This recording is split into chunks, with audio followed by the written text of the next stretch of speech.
Esto me pasó hace unos 3 meses. Un poco de antecedentes sobre mí. Sufro de dolor crónico por una lesión en la espalda que ha sido operada 3 veces. La mayor parte del tiempo lo manejo y vivo mi vida, pero cada pocos años realmente me afecta. Entro en estos estados graves de depresión y dejo de hablar con mi familia, y generalmente me convierto en un ermitaño. Cuando esto sucede, mi familia se preocupa mucho de que me lastime. No tengo idea de por qué. Nunca he intentado, ni siquiera he dicho que estaba planeando hacerlo. Me enviaron a una sala de emergencias psiquiátrica, en cuyo momento generalmente me ponen en un 5150, que para aquellos que no lo sepan, significa una retención de 3 días. Me envían a la sala psiquiátrica local. Nada de esto realmente me ha molestado antes. Tengo un buen seguro, así que el lugar al que me envían es básicamente como un hotel donde no puedes tener cordones de zapatos.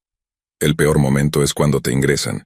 Y si te admiten en medio del día, como me pasó a mí, te llevan directamente a través de la sala de estar donde todos los demás pacientes te miran al entrar. Este podría ser un buen momento para describirme. Soy un hombre un poco más alto que 1,88 m, alrededor de 130 kilos con tatuajes cubriendo ambos brazos, y como he estado deprimido durante meses, mi barba y cabello estaban fuera de control en ese momento y parecía un motociclista genérico. Así que, generalmente, no tengo problemas con la gente que intenta meterse conmigo. Soy un tipo muy amigable, pero a menos que me conozcas, no lo parezco. Como ya he pasado por esto un par de veces antes, sé lo que va a pasar. Toman toda mi información, se aseguran de que no tenga cordones ni nada con cuerdas, y luego me muestran mi habitación. Esta sala psiquiátrica es mixta, pero los compañeros de habitación solo pueden ser del mismo sexo. También es de baja seguridad, lo que significa que todos aquí son supuestamente no violentos. Mi único problema con este lugar es que tienen personas como yo, sin historial de enfermedades mentales, que están pasando por un mal momento mezclados con pacientes de diferentes niveles.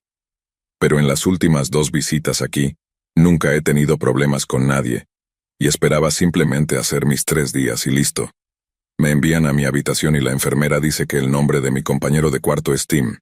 También comienza a decir algo como que Tim es un tipo realmente agradable, lo cual, por supuesto, me hizo un poco receloso. Pero estamos en una sala psiquiátrica y todos aquí tienen algunos problemas. Estas habitaciones son básicamente como cualquier motel cutre, excepto quizás un poco más grandes. Hay 2 camas, un baño que, molesto, no tiene una puerta completa, un escritorio y cada paciente tiene su propia cómoda. Son las 3 p.m., y Tim está profundamente dormido, lo cual no es tan raro ya que todos están con diferentes medicamentos que los noquean o pueden tener hábitos de sueño extraños, así que no pienso nada al respecto.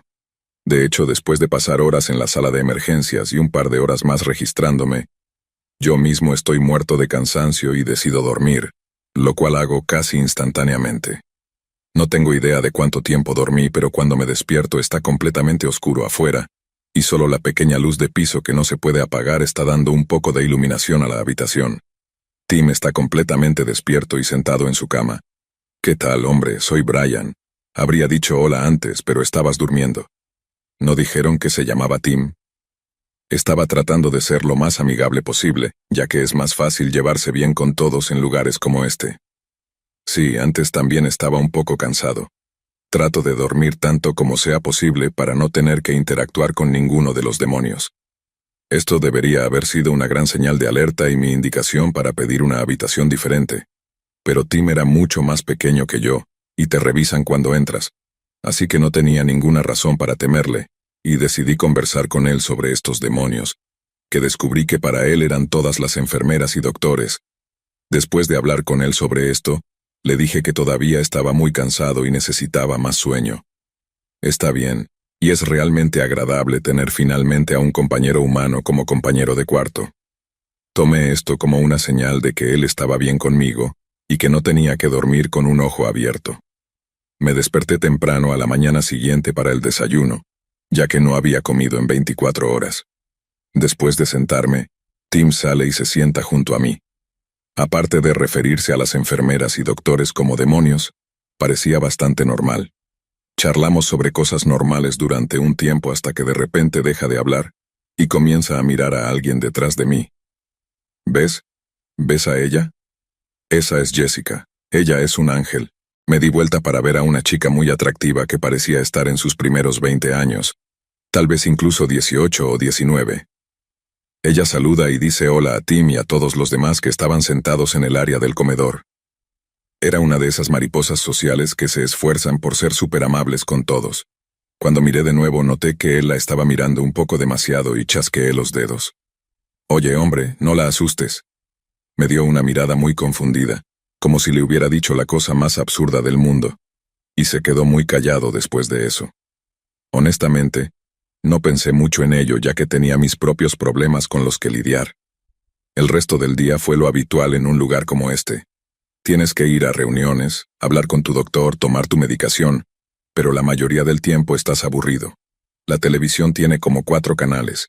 Incluso si uno de ellos era HBO, era un éxito o fracaso. Así que pasé la mayor parte del tiempo leyendo libros en la sala de estar. Mientras estoy leyendo un libro, Jessica se me acerca, se presenta, y comienza a hacerme todo tipo de preguntas sobre mis tatuajes mientras estoy leyendo la historia de mi vida. Como yo, ella era básicamente una persona normal pasando por un mal momento. Ella solo tenía problemas de ansiedad que le causaban ataques de pánico, principalmente porque acababa de comenzar la universidad y no podía lidiar bien con la presión. Terminamos hablando durante un par de horas, y ni siquiera pensé en ello hasta después, pero Tim estaba pasando junto a nosotros una y otra vez. Mucha gente hacía vueltas en este lugar para pasar el tiempo, así que no pensé mucho en ello. Más tarde supe que básicamente estaba mirándome con odio todo el tiempo. Después de hablar con Jessica por un tiempo, le dije que iba a tomar una ducha antes de la cena, y que nos veríamos más tarde. Como dije antes, los baños en este lugar solo tienen medias puertas, como las puertas de un salón del viejo oeste, así que cuando terminé pude ver las piernas de Tim bajo la puerta. ¿Qué pasa, hombre? ¿Necesitas usar el baño? Solo me tomaré un minuto, tengo que cambiarme. No dice nada y simplemente se queda allí. Estás empezando a asustarme un poco. Puedo oírlo respirar pesadamente y estas puertas no tienen cerraduras, así que podría haberlas empujado si hubiera querido. Amigo, necesitas retroceder porque necesito salir. Entonces comenzó a gritarme, «Eres Satanás, eres Lucifer», una y otra vez. Ahora estoy completamente asustado en este punto. Si abro la puerta y golpeo a este tipo, seré yo quien sea sedado y puesto en la sala de aislamiento, pero no sé qué más hacer.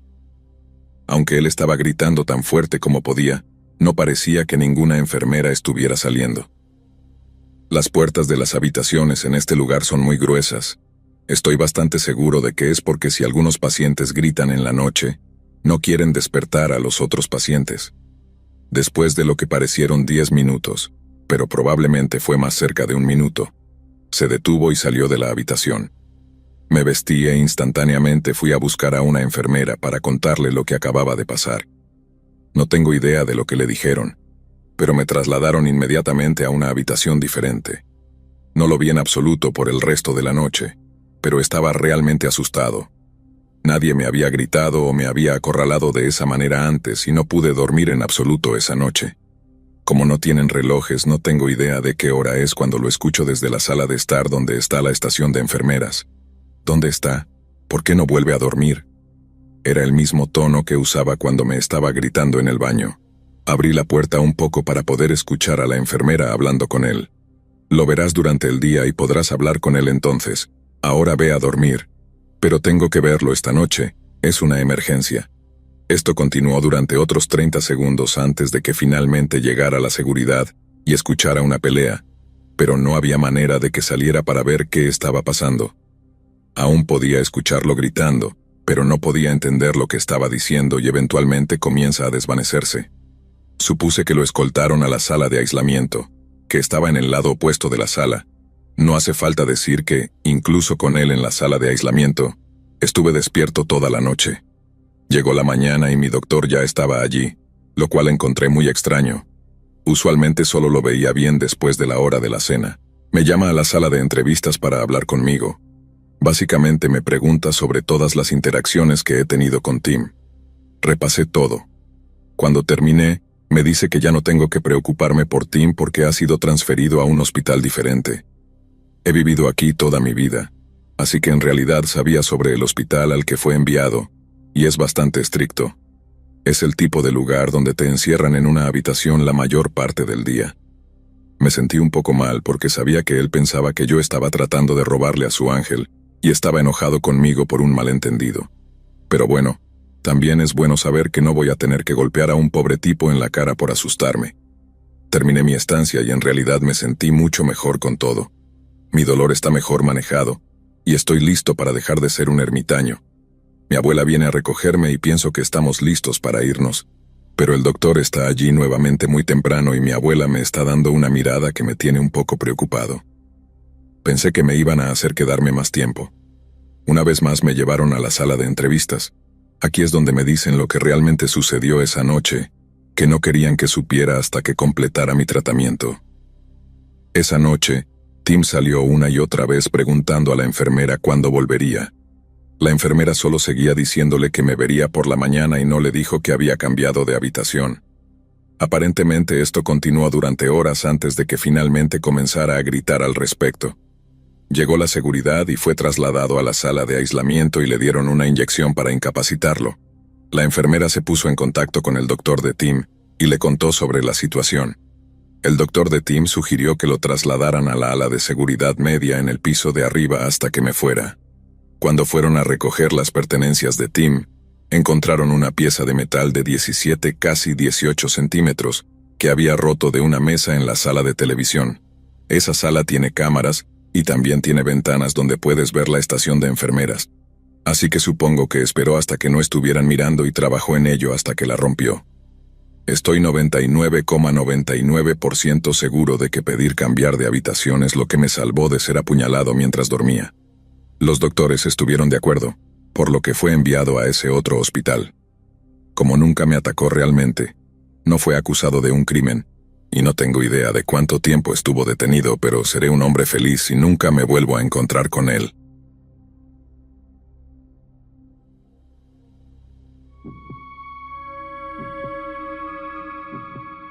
Primero me gustaría decir que no todos los profesionales de salud mental son personas terribles. Los buenos médicos y la medicación han salvado mi vida. Además, no crecí en los Estados Unidos, así que si escuchas algo en la historia que te haga decir, «Oh, así no funciona», ten en cuenta que diferentes países tienen diferentes leyes. Además, esto trata sobre mis experiencias mientras estuve en una sala psiquiátrica, así que esta es tu advertencia de contenido. Muy bien, aquí vamos. Fui un niño problemático. En general soy una persona problemática, pero cuando estaba en mis primeros años de adolescencia, específicamente a los 14 años, me hacía daño a mí mismo y me negaba a ir a la escuela, por lo que me pusieron en una lista de espera para un hospital mental para niños. Ahora sé que el hecho de que estuve en esa lista de espera durante casi medio año debería haber sido la primera señal de advertencia. En ese momento, simplemente disfrutaba estar de baja por enfermedad de la escuela, lo que básicamente significaba que jugaba The Sims hasta las 6 de la mañana durante 5 meses seguidos. Pero cuando tuve que empacar mis cosas para ir al hospital, por supuesto, no quería ir. Quería recibir ayuda. No me malinterpreten, pero la idea de estar lejos de casa durante 6 semanas, que es el tiempo estándar que toman para analizarte y observarte para dar un diagnóstico, me asustaba. Después de eso puedes elegir seguir con el tratamiento. Llegué al hospital en ruinas. Mi madre llevaba mi maleta por mí. Las enfermeras notaron que, obviamente, no quería estar allí. ¿Estás aquí por tu propia voluntad?, me preguntó el doctor. Negué con la cabeza. Simplemente se encogieron de hombros diciendo que podían obtener una orden judicial que me obligara a quedarme allí. Nunca me presenté ante un juez. Nunca tuve la oportunidad de defenderme o explicar mi situación. Hasta donde yo sabía, mis padres tampoco hablaron con un juez. El tribunal revisó por encima mi historial médico y firmó un papel que me obligaba a quedarme en ese agujero infernal durante las próximas 6 semanas. Registraron el contenido de mi maleta y recuerdo sentir que acababa de llegar a prisión. La primera cosa aterradora que ocurrió fue la primera noche. Como mencioné antes, tenía antecedentes de autolesiones. Cuando las heridas sanan, a menudo pican. Había reabierto algunas de mis viejas costras y cuando fui a la enfermera para pedir una venda, todos se volvieron locos. Para ellos, me había lastimado a propósito, lo cual no pude demostrar lo contrario. Entonces, ¿qué haces con una paciente de 14 años en este tipo de situación? ¿Hablas con ella? Tal vez intentas ayudarla. No, le quitas todas sus joyas, un collar de mi madre y una pulsera de mi exnovia por la que todavía tenía sentimientos muy fuertes en ese momento, y luego la envías a la sala de aislamiento durante 24 horas. La sala de aislamiento era una pequeña habitación con una ventana muy grande que apenas podía contener una cama. Si tenía que usar el baño, tenía que pedirle a una enfermera que me acompañara. Todas mis ropas, incluyendo mi ropa interior y pijamas, fueron tomadas y guardadas en la oficina principal, así que cada vez que necesitaba ropa, tenía que ir a la oficina principal y pedirla. Pero aparte de tener que pedir ropa y usar el baño, me dejaron completamente sola en esa habitación. Nadie vino a revisarme. Salir de la sala de aislamiento no fue mucho mejor. Durante la primera semana o dos, tuve estos horribles dolores de estómago. Me levantaba varias veces en la noche para usar el baño, lo cual, por cierto, incluso si no estabas en la sala de aislamiento, no estaban en las habitaciones normales, tenías que caminar por el pasillo. Como mi estómago me mantenía despierta toda la noche, a menudo no dormía lo suficiente y terminaba durmiendo durante el día, lo que me hacía perderme las actividades grupales. En lugar de despertarme, me reprendían y cito: si estuviera deambulando por los pasillos toda la noche, también estaría cansada. ¿Querían que me orinara en la cama? Y como no participaba en las actividades grupales, no podía ganar el tiempo fuera. Sí, eso era algo que tenía que ganarse, incluso solo sentarse en los escalones delanteros con una enfermera. Así que durante las siguientes 6 semanas estuve efectivamente encerrada, excepto para la escuela y los fines de semana, cuando me permitían ir a casa. Era flagrantemente obvio que ninguna de las enfermeras realmente se preocupaba por ninguno de los pacientes. Ni siquiera eran enfermeras reales, eran más como guardias de prisión. Una de ellas parecía un vagabundo, otra sonaba como si hubiera sido fumadora de 5 paquetes al día toda su vida y todas, y quiero decir todas, eran fumadoras empedernidas. Cada segundo libre que tenían lo usaban para un descanso para fumar justo fuera de la puerta abierta, para que todos los otros niños que estaban pasando por el síndrome de abstinencia de nicotina pudieran oler el humo. Durante las 6 semanas que estuve en el hospital mental, vi a un psiquiatra un total de 2 veces, una para una introducción general y otra para una prueba de coeficiente intelectual. Cualquiera que haya luchado con enfermedades mentales probablemente sepa que frases como «simplemente ponte bien» o «supéralo» son las cosas menos útiles que uno podría decirle a una persona con problemas mentales. Hubo una ocasión en la que otra paciente que era aracnofóbica salió corriendo de su habitación prácticamente teniendo un ataque de pánico, porque se había despertado con una araña directamente enfrente de su cara. ¿Sabes lo que le dijeron? Deja de ser una bebé, es solo una araña. Le dieron una escoba para que se deshiciera de ella sola, lo cual obviamente no pudo hacer. Mi compañera de cuarto y yo terminamos ayudándola. Ambas tenemos miedo a las arañas también, cabe mencionar. Pero posiblemente la cosa más indignante que sucedió fue en mi penúltimo día. Alguien le dijo a los guardias que había introducido de contrabando una cuchilla de afeitar, así que me sacaron del desayuno y me registraron de arriba a abajo, despojándome de mi ropa con la puerta de la sala de enfermeras completamente abierta. Cuando no encontraron nada en mí, destrozaron mi habitación. Tampoco encontraron una allí. Encontraron una tirada en el suelo en el pasillo, aún en su envoltorio. No era la única paciente que se autolesionaba. De hecho, no había una sola paciente femenina que no luchara con esa misma aflicción. Esa cuchilla podría haber pertenecido a cualquiera. No tenían pruebas de que fuera mía, pero por supuesto se asumió que era mía. Me lanzaron a la sala de aislamiento durante otras 24 horas, literalmente mis últimas 24 horas allí. Prestaban tan poca atención a la sala de aislamiento que alguien pudo deslizar algo por debajo de la puerta para que pudiera desahogar mis frustraciones en mí misma. En caso de que te estés preguntando si mis padres sabían todo esto, mi madre quería sacarme de ese lugar tan pronto como escuchó sobre la sala de aislamiento, pero como mis padres tenían custodia compartida, tenía que conseguir que mi padre estuviera de acuerdo. Mi padre es otra historia, pero para resumir, no había hablado conmigo en 4 años, pero de alguna manera estaba convencido de que necesitaba ayuda y se negó a sacarme de allí. Mi diagnóstico final de ese lugar: neurosis narcisista. Tenía 14 años y hasta el día de hoy no tengo idea de cómo llegaron a algún tipo de diagnóstico, considerando que vi a un psiquiatra un total de 2 veces. Además, este diagnóstico fue entregado a mis padres y a mí por el jefe de médicos del hospital, a quien nunca había visto en todo el tiempo que estuve allí.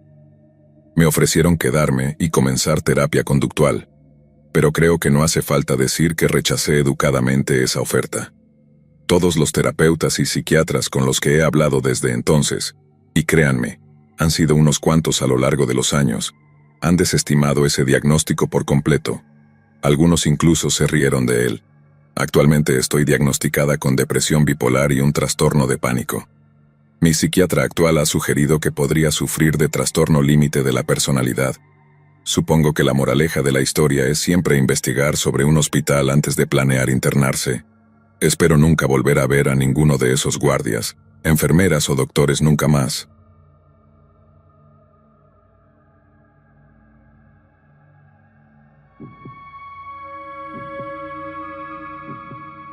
De nuevo, esto es algo de lo que he querido hablar durante un tiempo, para asegurarme de que todos sean cautelosos y mantengan la cabeza fría en todo momento. Ahora, para dar algo de contexto, vivía en medio de la nada en Canadá, en un pueblo antiguo que tenía bastantes edificios abandonados debido a la ausencia de residentes. Mis amigos y yo estábamos cansados de la falta de opciones de entretenimiento, así que íbamos a explorar estos edificios abandonados. Antes de esta experiencia nunca nos había pasado nada demasiado loco. Ocasionalmente veíamos una pequeña cantidad de líquido que parecía sangre y un pentagrama en el suelo dejado por alguien que había estado allí anteriormente, pero nada fuera de lo ordinario. Eso fue hasta la última vez que fui a explorar. Cuando era más joven, solía ir a una guardería que era parte de un hospital mental. Era una combinación extraña. Cerró debido a la falta de pacientes y a la falta de niños en la guardería. Decidí volver allí con mis amigos hace unos años. Tenía 15 años cuando esto ocurrió y la mayoría de mis amigos tenían más o menos la misma edad. Cuando llegamos allí, era bastante cliché. Había niebla, estaba oscuro y había una ligera llovizna. Fuimos a la puerta principal, que estaba cerrada con llave. Decidimos ayudarnos a saltar, haciendo mucho ruido. Nos reíamos todo el tiempo, completamente ajenos a lo que estaba por venir. Miramos alrededor del pequeño área de juegos con linternas, pero incluso con nuestras linternas, nuestra visibilidad era bastante limitada.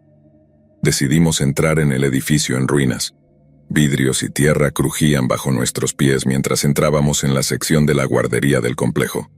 Todavía había viejos legos, astillas de madera, muñecas rotas y juguetes esparcidos por el lugar.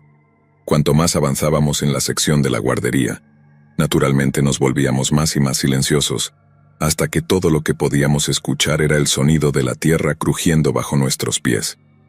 Encontré algunas crayolas en un contenedor de plástico en la esquina de la habitación. Caminé hacia ellas para recogerlas cuando de repente escuchamos un fuerte golpe proveniente de detrás de una puerta metálica que conducía a la parte psiquiátrica del edificio. Mis amigos y yo nos miramos. Éramos un grupo de 5, la mayoría de nosotros éramos muy valientes y arrogantes. Mi amigo Brian entonces sugirió que fuéramos a ver de dónde provenía el sonido. Personalmente, no me gustaba mucho la idea, pero con mi grupo de amigos no había manera de que me negara. Nos apilamos en la puerta y la abrimos. Estaba oxidada y tuvimos que empujar con fuerza para abrirla. Los olores metálicos y mohosos se hicieron más fuertes con un toque de algo más que no podía identificar. Caminamos con nuestras linternas apuntando en todas direcciones, con Brian liderando el grupo. Los pasillos eran estrechos y había puertas metálicas a nuestra izquierda y derecha. Algunas de ellas estaban abiertas. Me sentía ligeramente claustrofóbico y me resultaba difícil respirar. Mientras continuábamos, Brian iluminó con su linterna una habitación y luego retrocedió. Todos dejamos de caminar mientras Brian entraba lentamente en la habitación. ¿Qué pasa?, le pregunté. Pensé que vi a alguien aquí, pero supongo que fue solo mi imaginación. Para ser honesto, pensé que estaba bromeando con nosotros para aumentar nuestra ansiedad. Pero mirando atrás ahora creo que estaba siendo completamente honesto. Retrocedió fuera de la habitación y seguimos caminando más profundamente en la sala psiquiátrica. Otro amigo del grupo nos dijo que nos detuviéramos. Todos nos detuvimos y escuchamos. En la distancia delante de nosotros escuchamos el sonido de pasos sutiles resonando por el pasillo. Nos miramos con miedo en los ojos. Brian continuó caminando hacia los sonidos. El resto de nosotros consideramos regresar, preguntándonos si era un fantasma o algo más en el edificio con nosotros, pero no podíamos dejar a Brian atrás. Cuanto más nos acercábamos, más sentía que estaba en peligro. Finalmente, entramos en una habitación a la derecha que olía a carne podrida. Delante de nosotros había el cadáver de un ciervo eviscerado. Sus entrañas estaban por todo el suelo, manchando el concreto. Uno de mis amigos, que tenía un estómago muy débil, vomitó instantáneamente por todo el suelo. Fue entonces cuando escuchamos susurros provenientes de algún lugar cercano. Brian iluminó con su linterna hacia la esquina de la habitación, donde un hombre con el pelo corto estaba de pie con la cabeza baja. Llevaba una camisa verde brillante manchada con lo que asumí era sangre. No tenía calcetines ni zapatos, sus pies expuestos y dañados. El hombre se movía espasmódicamente. Lo observamos durante unos sólidos 30 segundos antes de que hiciera su primer movimiento. Nos miró con una sonrisa inquietante que me dio escalofríos. ¿Vinieron para el festín?, preguntó. Esto nos hizo perder el control y salimos corriendo de esa habitación de vuelta al centro de la guardería. La puerta seguía abierta y decidimos intentar cerrarla, pero el óxido y el peso de la puerta casi lo impedían. Nos tomó a 3 de nosotros tirar con todas nuestras fuerzas para cerrarla. Justo antes de hacerlo, pude ver la silueta del hombre observándonos desde el pasillo, sus dientes blancos siendo la única característica que podía ver. Nos sentamos detrás de la puerta recuperando el aliento. Nos miramos unos a otros para confirmar que todos habíamos visto lo mismo.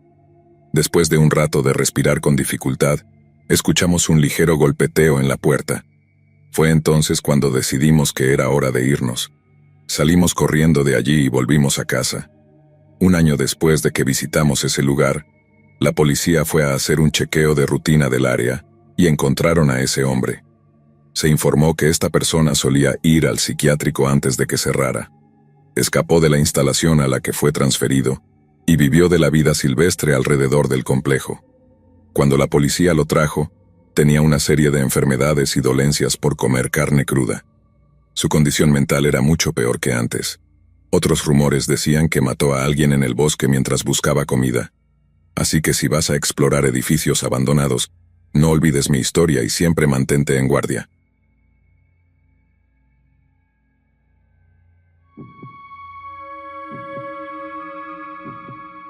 Fui traumatizado crónicamente por el cartel médico durante 3 décadas. Tuve convulsiones entre los 10 y 16 años. Actualmente tengo 53 años. Empecé a tener depresiones traumáticas horribles cuando tenía unos 20 años, en la época universitaria. Esto me llevó al sistema y al rol de enfermo mental, lo que también me llevó a un estado disociativo para sobrevivir. A medida que los años pasaban y mis médicos me hablaban de mi trastorno bipolar, empecé a dudar de mi diagnóstico y empecé a leer a Peter Levine. No importa lo que hiciera, no podía afectar mi salud mental, emocional o conductual. Seguía viviendo los mismos traumas una y otra vez.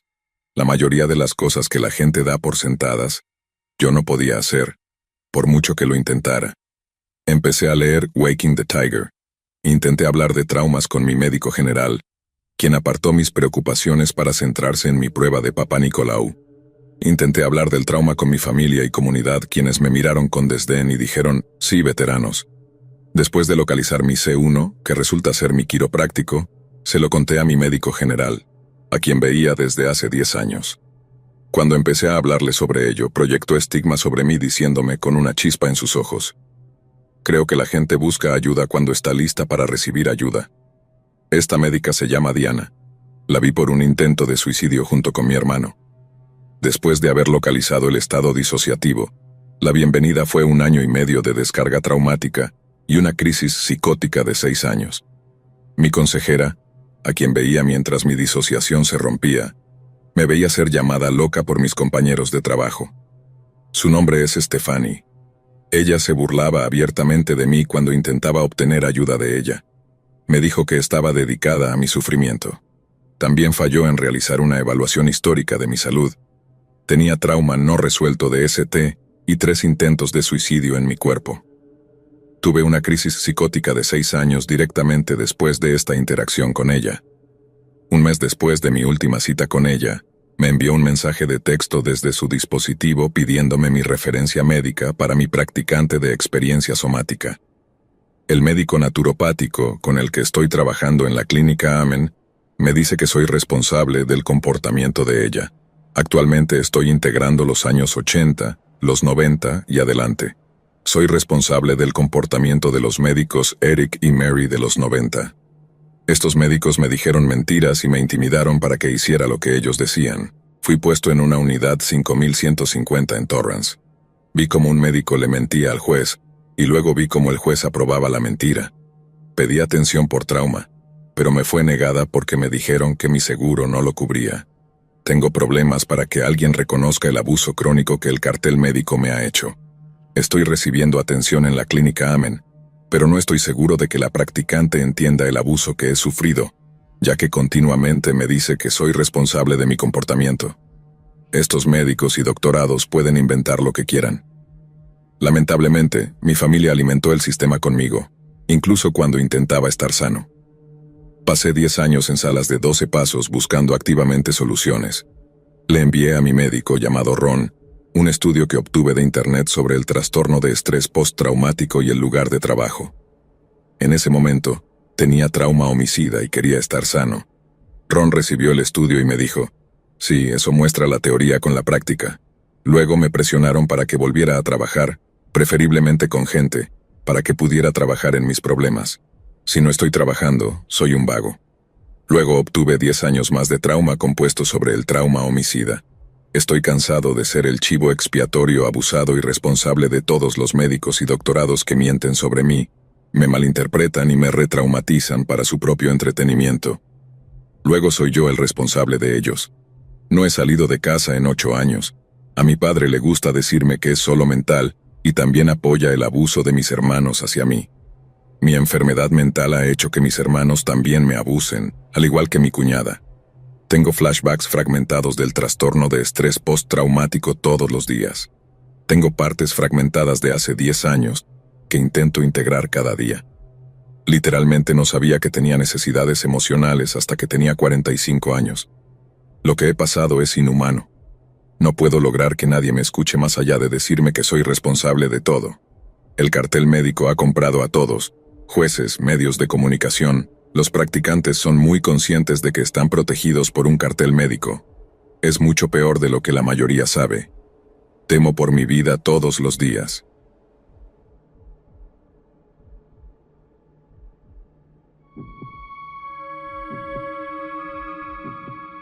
Puedo compartir una experiencia como paciente. Me emborraché de manera insana una noche y mi locura se me fue de las manos. Hice una estupidez. Me desperté alrededor de las 4 p.m. del día siguiente. Después de una ducha rápida, apenas tuve tiempo de vestirme antes de que tocaran a mi puerta. El equipo local de intervención en crisis de salud mental estaba allí. Había 4 oficiales de policía. Uno de ellos tenía un profesional de salud mental capacitado, y parecía que la mitad de la fuerza estaba esperando en los arbustos por si me descontrolaba. Probablemente merecía ser arrestado y citado para comparecer ante un tribunal por lo que hice, pero decidieron llevarme al ala psiquiátrica en su lugar. Pasé 3 días durmiendo en una camilla en la oficina de admisión, porque no había camas disponibles en la ciudad. Ya no estaba borracho, y aunque tenía la peor resaca de mi vida, y estaba pasando por un momento increíblemente difícil en mi vida personal, no representaba un peligro para nadie. Debido a la situación en la que me encontraba, estaba desesperado por irme a casa. Rogué y supliqué que me dejaran ir a casa, y prometí acudir a tratamiento ambulatorio, una promesa que mantendría con creces. Expliqué sin rodeos que estar allí contra mi voluntad era el peor lugar para mi salud mental. Me rechazaron. Durante los días que estuve en una camilla en admisión, había un par de otros pacientes durmiendo en camillas también. Una era una chica suicida que se había internado voluntariamente. Después de 3 días de suplicar que me dejaran ir a casa, me encontraron una cama en otro hospital. 2 minutos después le dijeron a la chica suicida que tenía que irse a casa porque no había espacio para ella en la ciudad. Me senté allí y la escuché llamar a su madre por teléfono para pedirle que la recogiera, y todo lo que podía escuchar del otro lado de la línea era a la madre gritando a su hija por haberse dado de alta y no recibir el tratamiento que había prometido buscar. La pobre chica se quedó allí llorando. Lo que más quería en ese momento era alejarme de ese lugar horriblemente opresivo que arrojaba tal peso sobre mi cordura, que apenas puedo imaginar cómo alguien podría ser sometido a tal indignidad y esperar que retuviera sus funciones cognitivas. Al final, pasé cerca de un mes en el ala psiquiátrica. Después de un par de semanas aparecieron con un papel que afirmaban que era una orden judicial que les permitía obligarme a tomar medicamentos. Me dijeron que si no tomaba los medicamentos, me sujetarían y me inyectarían con ellos. Los tomé y me fui una semana después. Continué tomando los medicamentos durante un mes o dos por el bien de mi ex, quien se había mudado mientras yo estaba en el hospital. Quería recuperarla con tantas ganas. Ella terminó dejándome y dejé de tomar las pastillas que literalmente no hicieron nada por mí, excepto hacerme sentir cansado. Al final, lo único que saqué de esta experiencia fue una cicatriz de por vida y el entendimiento de que nunca busques ayuda o te abras con un profesional de salud mental. Para ellos no eres una persona, solo eres una condición. Y las cosas que salen de tu boca no son palabras, sino productos de esa condición.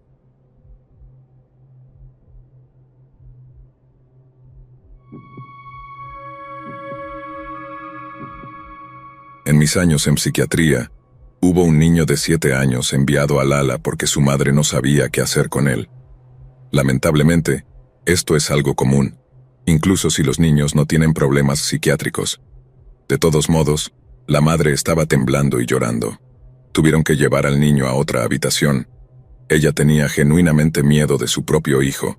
Sospechaba que algo andaba mal cuando seguía encontrando animales mutilados en el patio trasero, pero nunca oyó ni vio coyotes ni nada más alrededor. Las mascotas pequeñas de los vecinos comenzaron a desaparecer. El niño tenía una obsesión con los cuchillos. Los escondía por toda la casa y negaba todo cuando su madre lo confrontaba.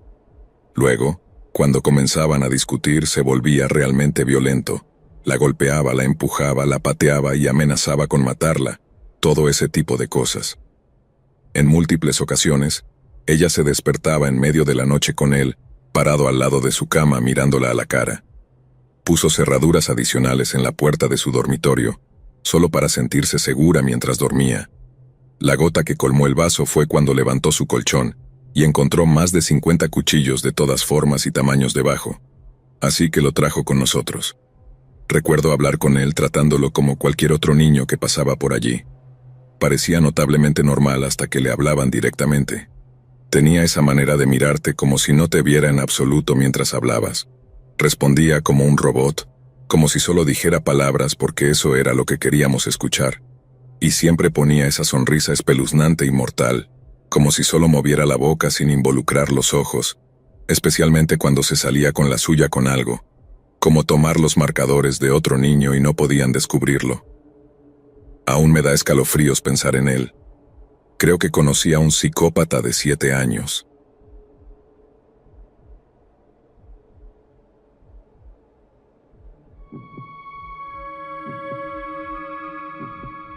Conocí a un chico adolescente que tenía problemas para llevarse bien con otros. Su madre solía golpearlo con un látigo mientras tenía relaciones sexuales con él en un altar como parte de algún tipo de ritual satánico. Otro chico tenía 11 años y era uno de los niños mejor comportados de esta unidad. Esto era asombroso, dado el hecho de que sus padres usaban a todos sus hijos como prostitutas infantiles, obligándolos a tener relaciones sexuales entre ellos y también a comer heces con su desayuno de avena. Una adolescente tenía impulsos compulsivos abrumadores de meterse cosas en la vagina. Nos vimos obligados a mantenerla con restricciones en las muñecas o la cintura con mitones en las manos para evitarlo. Se metía grapas, lápices, cualquier cosa en realidad. Había sido violada por todos los hombres de su familia, sus hermanos, su padre y su abuelo. No conozco la historia del otro chico adolescente, pero tenía relaciones sexuales con cualquiera y con cualquier cosa. Afirmaba estar sexualmente atraído por el transbordador espacial y deseaba ser una máquina de soldar cuando creciera. Una vez lo encontraron masturbándose con un saltamontes en la mano. Cuando le preguntaron, dijo que estaba teniendo relaciones sexuales con él. Se masturbaba tanto que tenían que darle un pequeño vaso de vaselina por la noche para que no se irritara.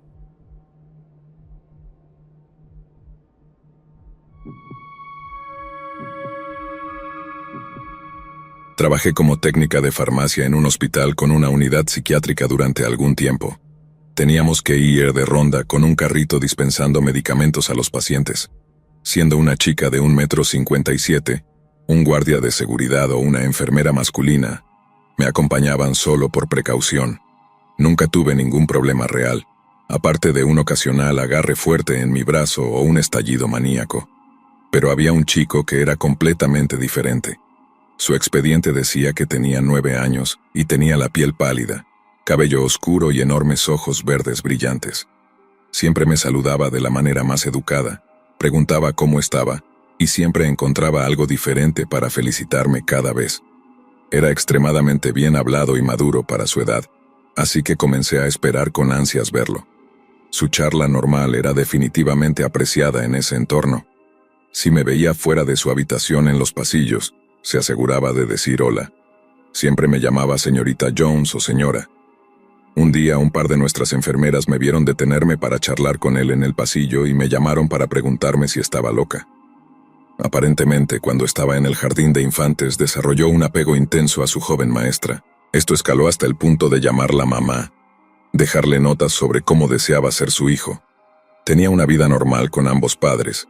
La maestra intentó explicarle que no podía ser su mamá porque eso lastimaría los sentimientos de su verdadera madre y que ella ya tenía ese trabajo cubierto. Así que decidió ir a casa y mató a su propia madre mientras dormía, cortándole la garganta para que su maestra pudiera ser su mamá. El personal femenino tenía una regla general de no interactuar excesivamente con él, para evitar que se formara cualquier tipo de apego.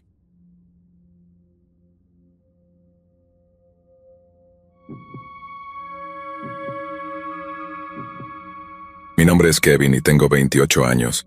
Esta historia ocurrió hace algunos años, cuando tenía 20. Mi hermano menor, Joel, tenía 18 en ese momento. Vivíamos con nuestra madre en una casa modesta en las afueras de una ciudad en Estados Unidos. Desde pequeños habíamos sido una familia unida, pero todo cambió cuando Joel comenzó a comportarse de manera extraña.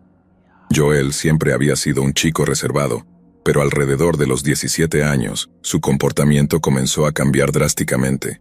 Se volvió cada vez más paranoico. Decía que escuchaba voces y que veía cosas que nadie más veía. Al principio, pensamos que eran simples fases de la adolescencia, pero pronto se hizo evidente que algo mucho más serio estaba ocurriendo. La paranoia de Joel se intensificó con el tiempo. Comenzó a tener ataques de ira sin motivo aparente, y sus comentarios sobre las voces que escuchaba se volvieron más preocupantes. Nos decía que las voces le decían que estábamos en peligro, y que él debía hacer algo al respecto. Nuestra madre y yo intentamos convencerlo de que buscara ayuda profesional, pero Joel siempre se negaba, insistiendo en que no había nada malo con él. Una noche alrededor de las 2 a.m. me desperté de golpe. Sentí un olor fuerte y extraño en la casa. Me levanté para investigar y descubrí que el olor provenía de la cocina. El gas estaba abierto. Corrí para cerrarlo y mientras lo hacía escuché un ruido detrás de mí. Me giré y vi a Joel, de pie en la puerta de la cocina, sosteniendo un cuchillo en la mano. «Kevin, esto es por tu bien», dijo Joel con una voz fría y calculadora. «Todos deben morir para que estemos a salvo». Mi corazón latía desbocado. No reconocía al Joel que tenía frente a mí. Era como si una persona completamente diferente hubiera tomado su lugar. Intenté hablar con él, calmarlo, pero no escuchaba razón. Se acercó lentamente hacia mí y supe que tenía que actuar rápido. «Joel, por favor, suelta el cuchillo», dije retrocediendo lentamente. Él no respondió y siguió avanzando. Cuando estuvo lo suficientemente cerca me abalancé sobre él, tratando de quitarle el cuchillo. Luchamos en el suelo y en el proceso me cortó en el brazo. Grité de dolor, pero no solté el cuchillo. Finalmente logré arrebatárselo y lanzarlo al otro lado de la cocina. Nuestra madre, despertada por el ruido, bajó corriendo las escaleras y vio la escena. Sin pensarlo 2 veces, se interpuso entre Joel y yo, tratando de protegerme. Joel, fuera de sí, la empujó con fuerza, haciendo que cayera y se golpeara la cabeza contra la mesa. El miedo y la adrenalina me impulsaron a levantarme y enfrentar a Joel nuevamente. «Mamá», grité, viendo cómo ella yacía inconsciente en el suelo. Sin perder tiempo, corrí hacia el teléfono y llamé al 911. Mientras esperaba que respondieran, miré a Joel, que ahora parecía confundido y asustado, como si no comprendiera lo que había hecho. La policía llegó rápidamente y logró someter a Joel sin mayores incidentes. Lo llevaron esposado mientras los paramédicos atendían a nuestra madre. Ella fue trasladada al hospital, y yo la acompañé, sintiéndome en shock por todo lo que había sucedido. Esa misma noche, Joel fue internado en un hospital psiquiátrico para su evaluación. Los días siguientes fueron un torbellino de emociones y visitas al hospital. Nuestra madre se recuperó de su herida, pero el verdadero desafío fue aceptar lo que le había sucedido a Joel. Después de varias semanas de observación y tratamiento, los médicos diagnosticaron a Joel con esquizofrenia. Explicaron que las voces y las alucinaciones que experimentaba eran síntomas de su enfermedad, y que su comportamiento violento era una manifestación de su psicosis no tratada. Nos explicaron que, con el tratamiento adecuado, Joel podría mejorar, pero que necesitaría supervisión constante. Visité a Joel regularmente en el hospital psiquiátrico. Los primeros meses fueron los más difíciles. Joel estaba medicado y a menudo parecía perdido en sus propios pensamientos. Había días en los que no me reconocía, y otros en los que parecía más consciente y arrepentido de sus acciones.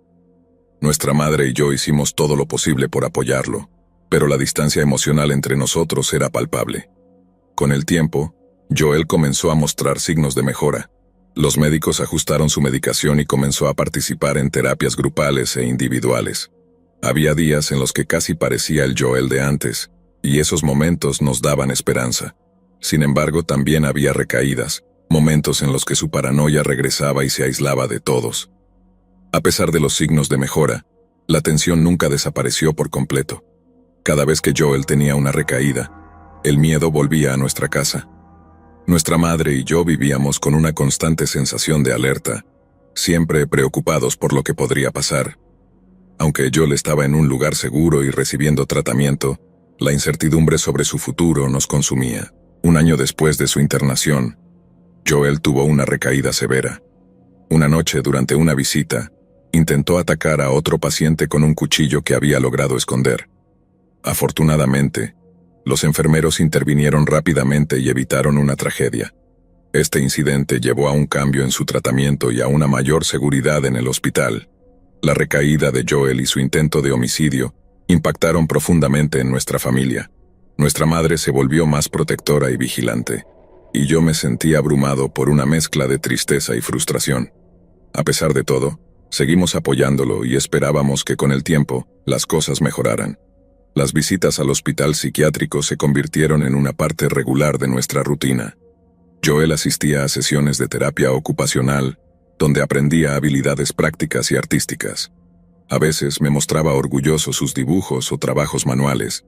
Esos momentos eran un rayo de luz en la oscuridad, una muestra de que aún había esperanza. Con el tiempo, Joel comenzó a responder mejor al tratamiento. Los médicos encontraron la combinación adecuada de medicamentos y su participación en terapias grupales y actividades recreativas aumentó. Comenzó a establecer vínculos con otros pacientes y a mostrar una mayor comprensión de su enfermedad. Aunque las recaídas seguían siendo una posibilidad, su progreso nos daba razones para ser optimistas. Pasaron varios años desde aquel intento de homicidio. Joel había permanecido internado, y aunque tenía altibajos, su condición era relativamente estable. Una mañana recibimos una llamada del hospital. Joel se había suicidado. La noticia nos golpeó como un mazazo. Todo el esfuerzo y la esperanza que habíamos puesto en su recuperación se desvanecieron en un instante. La muerte de Joel dejó un vacío inmenso en nuestras vidas. Nuestra madre y yo lidiamos con una mezcla de dolor, culpa y alivio. Dolor por haber perdido a Joel, culpa por no haber podido hacer más para ayudarlo, y alivio porque su sufrimiento había terminado. Fue una lucha interna que ambos tuvimos que enfrentar. A medida que pasaba el tiempo, reflexioné mucho sobre todo lo que había sucedido. Me di cuenta de que la esquizofrenia había robado a Joel su vida y su identidad, y que no podíamos haber hecho nada para cambiar eso. Aprendí a perdonarme a mí mismo y a mi hermano por lo que había sucedido, y encontré consuelo en la idea de que, finalmente, Joel estaba en paz. Decidí honrar la memoria de Joel trabajando para crear conciencia sobre la esquizofrenia y otras enfermedades mentales. Me uní a organizaciones que apoyaban a familias y pacientes, compartiendo nuestra historia para ayudar a otros a comprender y aceptar estas condiciones. Sentí que, de alguna manera, estaba ayudando a Joel y a otras personas como él. Espero que sirva como una advertencia y un mensaje de esperanza para todos. La salud mental es un aspecto crucial de nuestras vidas, y es fundamental buscar ayuda y apoyo cuando sea necesario. La esquizofrenia y otras enfermedades mentales pueden ser devastadoras, pero con el tratamiento y el apoyo adecuados, es posible encontrar un camino hacia la recuperación.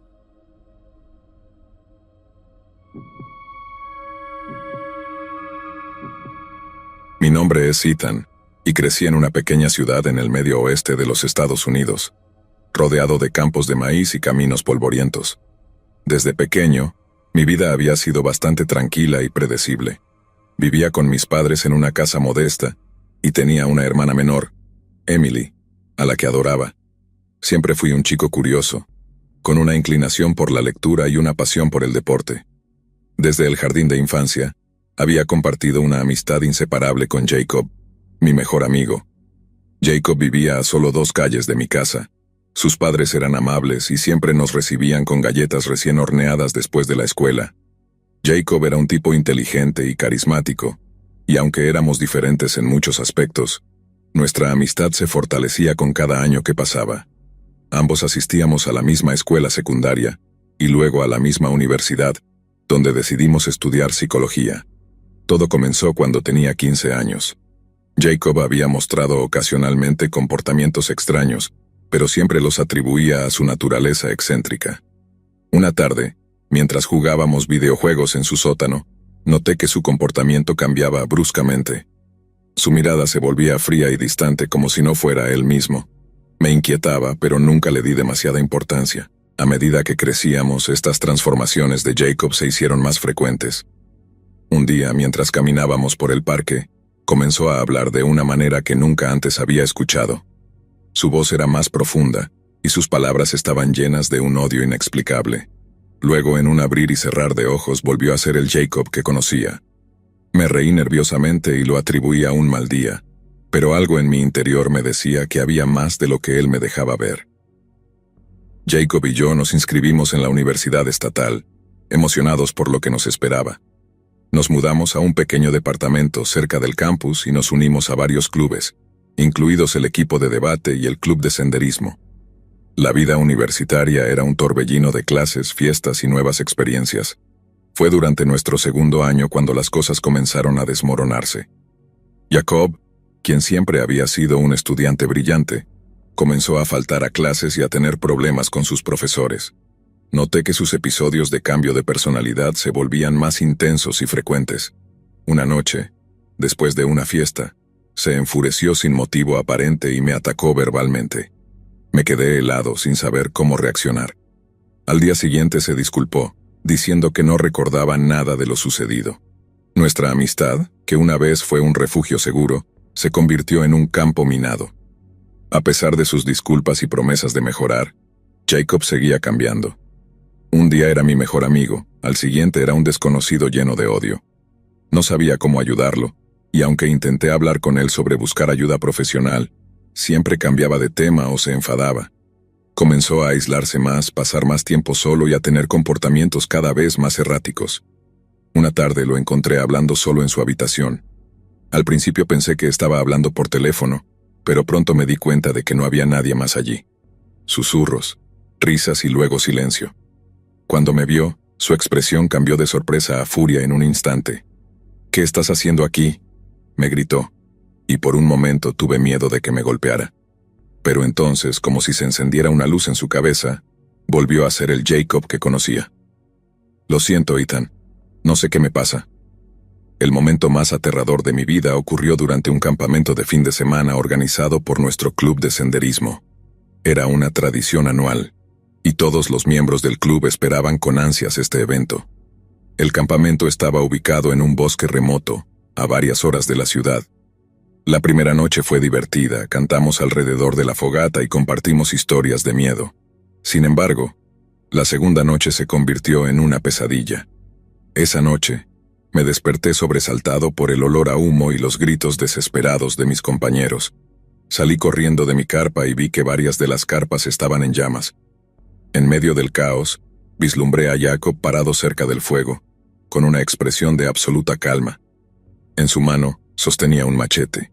Mi corazón se aceleró y el miedo me paralizó. Intenté acercarme a él gritando su nombre, pero fue en vano. Jacob me miró con una frialdad escalofriante y levantó el machete. En ese momento, supe que no era el Jacob que conocía. Este era alguien más, alguien peligroso. Luché con todas mis fuerzas para desarmarlo, pero su fuerza era sorprendente. En medio de la pelea, logré quitarle el machete y lo inmovilicé hasta que llegaron los demás y lo detuvieron. Después de ese aterrador incidente, Jacob fue llevado a un hospital psiquiátrico. Los médicos diagnosticaron que sufría de un trastorno de personalidad múltiple. Una de sus personalidades, la más peligrosa, era la de un psicópata violento. Esta personalidad había estado tomando el control de su vida, poniendo en peligro a todos a su alrededor. Visité a Jacob regularmente en el hospital. En nuestras conversaciones, parecía ser el mismo amigo de siempre, pero también era consciente de su otra personalidad y los horrores que había causado. Me confesó que siempre había tenido miedo de ese lado oscuro, pero no había sabido cómo pedir ayuda. Con el tiempo Jacob comenzó a recibir tratamiento intensivo. Los médicos trabajaron con él para manejar sus múltiples personalidades, y poco a poco, parecía que estaba haciendo progresos. Aún así, la sombra de lo que había hecho seguía pesando sobre nosotros.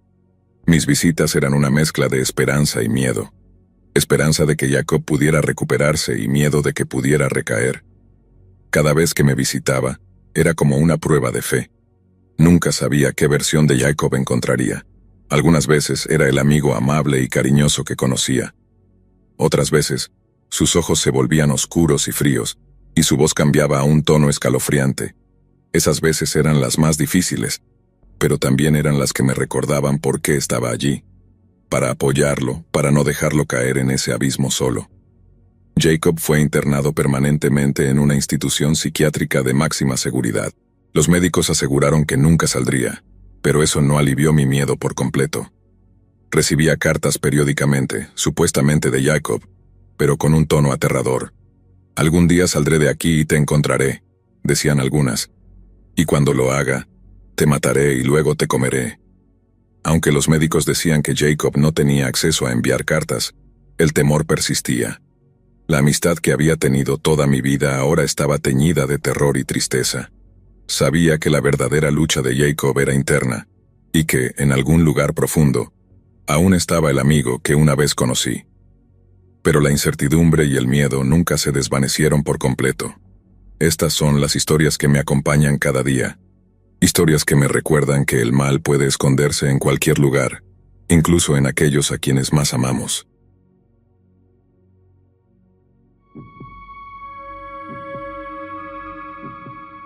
Mi nombre es Fernando y tengo 27 años. Crecí en un pequeño pueblo en el sur de Argentina, un lugar donde todos se conocían y las noticias se propagaban rápido. Mi infancia estuvo llena de recuerdos felices, jugando en las calles de tierra con mis amigos y asistiendo a la escuela local. Sin embargo, una sombra oscura siempre estuvo presente en mi vida. Mi primo, Matías. Matías siempre fue diferente. Desde pequeño mostraba comportamientos extraños que inquietaban a todos los que lo rodeaban. Mientras los otros niños jugábamos con juguetes y corríamos al aire libre, Matías se sentaba solo, observando con una mirada que parecía atravesar el alma. Recuerdo claramente una vez que, con solo 8 años, encontré a Matías en el patio trasero de su casa, sosteniendo el cadáver de un gato con una expresión de total indiferencia. Cuando le pregunté qué había pasado, simplemente me miró y dijo: «Quería ver cómo se sentía». Ese fue solo el comienzo de una serie de incidentes que marcarían nuestra familia para siempre. A medida que crecíamos, los comportamientos de Matías se volvieron más perturbadores. No solo mataba animales pequeños, sino que también se mostraba extremadamente violento con sus compañeros de clase. Los profesores y psicólogos de la escuela intentaron ayudar, pero nada parecía cambiar su conducta. Recuerdo una vez que durante una excursión escolar, uno de nuestros compañeros volvió al autobús llorando. Matías lo había empujado de un acantilado pequeño porque quería ver si podía volar. Mis tíos, los padres de Matías, estaban desesperados.